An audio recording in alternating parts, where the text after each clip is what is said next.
I wouldn't call myself an overly active person, but I do enjoy working out and running from time to stay in shape. My friend Jay and I usually went jogging together, often late at night when the neighborhood was quiet and the streets were almost empty. We would typically run around my well-lit neighborhood, sticking to the main roads.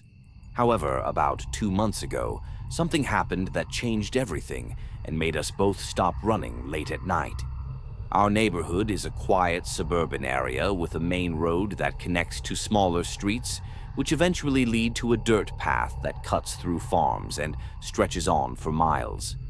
Most of the time, Jay and I would stick to the well-lit roads, but that night we decided to take a different route and venture further than usual.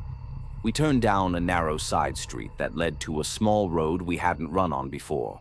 It was darker there, the streetlights few and far between. As we jogged along, chatting about whatever came to mind, we started hearing footsteps behind us. At first, we thought it was just another runner, following the same route. But the footsteps seemed to be at the exact same pace as ours, no matter how fast we ran or slowed down. It felt odd, but we shrugged it off. Probably just someone else out for a jog, right? The sound of footsteps continued, close but distant enough that we couldn't see anyone. After a while, we reached a small intersection and decided to turn onto a path that led through the woods, away from the streetlights. This path was darker and more secluded, a trail that we usually avoided when we were alone. But that night it was different.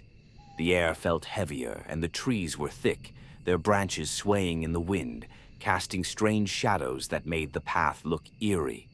I noticed the footsteps still following us, but now they were much closer, almost as though the person behind us was mirroring our every move. We decided to keep going, telling ourselves it was just our minds playing tricks on us. But when we reached the end of the path and came out into a clearing, I saw something strange. In the distance, standing just beyond the trees, I saw a figure, a person dressed in a black hoodie and ripped pants. The figure seemed to be watching us, standing unnaturally still. For a brief moment, I thought it might just be someone out for a walk, but the more I looked at the figure, the more unsettling it became. I nudged Jay and told him what I'd seen, but he just laughed it off, saying I was being paranoid. We kept running, but something in the air felt wrong.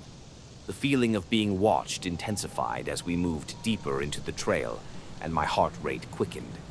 We reached a turn that would take us back toward the main road, but as we did, we heard the sound of rustling in the trees behind us. We stopped in our tracks, both of us turning around. The figure was there, standing in the middle of the path, staring at us. The figure's face was obscured by the hood, but there was something strange about their posture, something unnatural. Then, without warning, the figure let out a laugh, one that was so unsettling and out of place that it made my blood run cold. The sound of the laugh echoed through the empty woods, sending chills down my spine. We froze for a moment, unsure of what to do. The figure continued to laugh, the sound distorted, almost as if it were coming from a place much farther away than where the figure stood. It was a laugh that made your skin crawl, high-pitched and manic, with an odd, sickly tone. Suddenly, the figure began moving toward us, slowly at first, as if toying with us. Jay and I didn't wait to see what would happen next. We turned and ran as fast as we could, hearing the laughter fade behind us, but still feeling its presence.